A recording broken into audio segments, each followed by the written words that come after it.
පළවෙනි සාමුවෙල් පොතේ 7 වෙනි පරිච්ඡේදයේ 5 වෙනි පදය. මෙන්න මෙහෙම කියනවා. ඒ සඳහන් කරනවා එවිට සාමුවෙල් කතා කොට මා ඔබ උදෙසා සමිදානන් වහන්සේට යාඥා කරන පිණිස සියලු ඊශ්‍රායල්වරුන් මිස්පා නගරයට රැස් කරන්නයි කීවේ. දැන් මේ ඊශ්‍රායල් ජාතියට මේ සාමුවෙල් කියන දිවසිවරයා ජීවතුන් අතර ඉන්න කාලෙදී තාම කරදරකාරී යුගයක්ව තිබුණා. ඒ පිලිස්ති කියන ජාතිය විසින් ඊශ්‍රායල් දේශ සීමා වලට ඇතුල් වෙලා ඔවුන්ගේ බවභෝග කඩා වඩාගෙන ඔවුන්ගේ දේපල පැහැරගෙන හිංසා පීඩා කළ සමහරු මරා දැම්මා.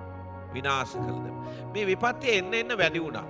මේ අවස්ථාවේදී මේ දිවසීවර සාමුවෙල් කියන දිවසීවරයා පණිවිඩයක් යවනා රට පුරා ඉන්න ඊශ්‍රායල් ජනතාවට මේ මිස්පා කියන භූමියට එන්න. මං එහිදී ඔබ උදෙසා දෙවියන් වහන්සේට යාඥා කරන්නට යනවා.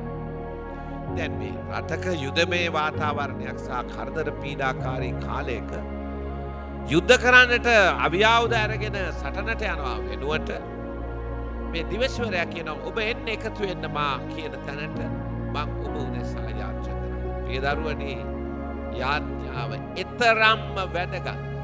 බොහෝ දෙනෙකුට ඒක තරම් ප්‍රයෝජනවත් නොවේ. නමුත් මේ දිවසිවරයා කිව් ලෙස ඔහු යාඥා කරපුවාම පිලිස්සිවරුන්ගේ තිබුණු දැවැන්ත පීඩාකාරී වාතාවරණය පහව ගොසින් ඒ පිලිස්සි පීඩාව නැතුව ගොසින් ඊශ්‍රායල් ජනතාව නිදහස් වෙච්ච ඇති ඒ සඳහන් වෙනවා. ඔබට බයිබලයක් තියෙනවා නම් ඒක සාමුවෙල් පොතේ 7 වෙනි පරිච්ඡේදය ඉතුරුට කියන්න මොකද උනේ කියලා ලියලා තියෙනවා. ඒ යාඥාව ඉච්ඡා බලවත් කොයියම්ම දෙකදී පීඨ වියාකි කරුණක් එහි තිබෙනවා. ඒ බලය තිබෙනවා. ඒ යාඥාව දෙවියන් වහන්සේට කරන නිසා වහන්සේ යාඥාවට පිළිතුරු දෙනවා. ඔබගේ ප්‍රශ්නකාරී වෙලාවදී යාඥා කරන්න. යාඥා ලබන්න. ඔබට ජේසුස්